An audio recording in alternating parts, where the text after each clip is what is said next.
My name's Quinn Colpin. I've been a firefighter with Worthington Fire Department for about 8 years now. Ray Serta, I've been with the fire department since 2017. Corey Greenway, I've been with the fire department since 2017, so coming up on 8 years now. So being a firefighter, they call it a paid volunteer position. So all of us, we all have other jobs outside of the fire department. You carry a pager goes off, you show up here, and then you respond to whatever emergency it is. Yeah, so being a volunteer, you're basically on call 24 hours a day. Unpredictability of fires is pretty common. What I would say is we see a lot more of increased fire load. So as with new construction, new materials in houses and residences, things burn a lot faster, a lot hotter, so the fires can grow at a lot quicker rate.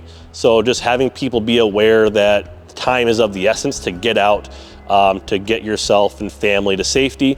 One big thing we do try and push, especially in residential areas or homes, is to try and keep your doors shut, especially at night. I know that can be difficult maybe with families with young kids, but if you ever want to just look up some videos online about what having a door closed in the event of a fire versus having it open means to that occupant, it's really pretty eye-opening.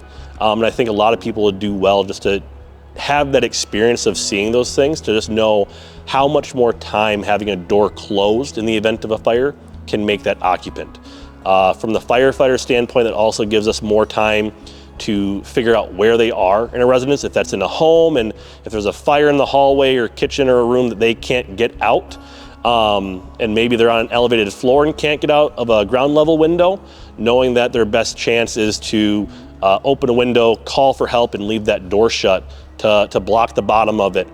With electric cars, yes, it's changing. It changes so much, so that we're having constant training on it, and once a year we have for sure like at least car training. So we have somebody out here speaking about the new stuff coming out, the new material and all these battery operated vehicles.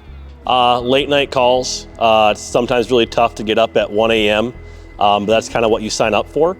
A lot of the challenges come down to making sure this is a commitment and a priority when you become a member of the fire department. It takes a lot of time. It can take a lot of time away from family, other activities and events. But that's essentially what you kind of sign up for, is to be available, when you're in the area, to help out when people are in need. So the information they want to relay to dispatch, how many people are in the residence, where the fire might be located at, possibly what is on fire. So if it's in a garage, if it's a vehicle, is it a grill in the backyard, is it a leaf pile? The more information we can have about what type of fire we're going to be encountering, the more prepared we'll be when we show up on scene. Oftentimes for Worthington, our law enforcement police officers will be there first, and they can help get some information to us in dispatch as well. But a lot of our firefighters, I don't think people know this in our community either, is that we don't have a full-time firefighter staff that's at the fire station. And so every one of our firefighters is paid on call, meaning we have to leave our jobs to drive down to the fire station, or if it's a late night, we have to get up out of bed, get dressed, and drive to the fire station before we get onto a fire truck. We have 3 fire chiefs who can drive to the scene as well as help size it up, so we can again relay information to the firefighters that are responding. But again, where they're at, if they're outside the residence, we want to make sure that they're safe when we get there. What is possibly on fire. Law enforcement, the chiefs will ask about any other combustibles or safety hazards, possibly if it's a grill on fire, where it's at. Is it a propane grill? Is it a charcoal grill? If it's in a garage, is there gasoline and other combustibles in there? If it's in the house, where it's located at in the house, so we can help direct the firefighters if they're going to an ingress attack for that, where they can locate it at. And then we'll just do a scene size up, walking around the residence or building to try and get a better plan put together about how to tackle that situation. And then any fire emergency is gonna be a little bit different. It's gonna be the size of the house, what's on fire, if it's a commercial structure, if it's a scrap yard or a car fire out in the country, if it's a grass fire somewhere, With harvest season going on right now, is it an agricultural piece of equipment somewhere? Hay bales can start on fire, which are really a pain to put out unless you unroll them. There's just a lot of different things that we just have in our community to look at putting out. What inspired me is just to kind of help out the community, the camaraderie of all the guys on the department. It's a good group of guys. We all give each other a hard time, but we're all here for the same reason, just to help out in a time of need. I just happened to run across it, and I've always thought about it, so I took a chance, and now I'm glad I did it.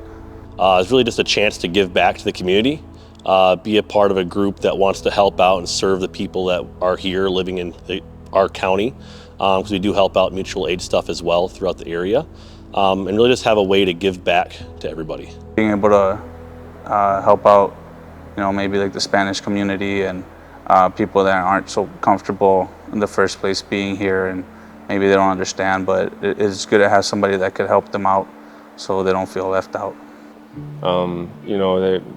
Somebody has a bad situation that happens, they might not have a home to go to anymore. They might not have a family to go to anymore. That's kind of why I do it. I just want to be somebody that helps, and with somebody that's in that time of need, to help with anything that I can so they can go home to a family or a home. Yeah, I'd say we're pretty well equipped for a lot of the emergencies that we might face. No fire is the same, no accidents the same. So you kind of learn a little bit as you go, and there's a lot of standard practices we can put into place to have a positive outcome. But there's always little things that pop up, or new trainings, new equipment that might show up, a different way of doing something. And then just like a lot of things, there's just time for some stuff to be retired when it kind of reaches the end of its life, and just knowing that some of that stuff just has to be replaced, and looking towards what the future has as far as improvements for the equipment. There's been some pretty tough calls in the past, and they always made it very well known that if you need additional resources outside of the fire department, they are available. They'll help you line it up, and that's one of the things that they do a really good job of. There's a debriefing period after those high stress calls and pretty bad calls, and they make it very well known that if you need to talk to somebody, they're willing to help.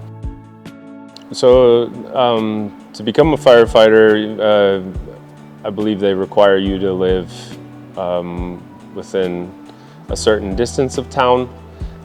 You got to live close, obviously, but once you join the fire department, they put you through a series of classes. You get Firefighter 1, Firefighter 2, and hazmat training.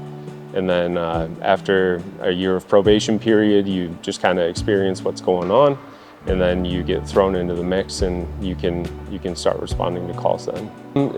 You can do everything. If you want to be an engineer or drive a truck, pump a truck, there is some additional training that has to go with that. You have to know how to run the machine and do everything. But basically, you can do pretty much whatever you want. Obviously, there is a chain of command that you have to respond to as far as the chiefs. Chiefs call the shots, and if they say, hey, grab that pike pole, we got to pull down this ceiling, run and grab a pike pole and start pulling. It's a pretty physically demanding job when it comes to it, but it's rewarding. Yeah, I mean, with the training we have that we do all the time, it's definitely helping with these types of situations, and they're always asking us, as far as like the chief and assistant chief, they're always asking what kind of trainings we would like to do.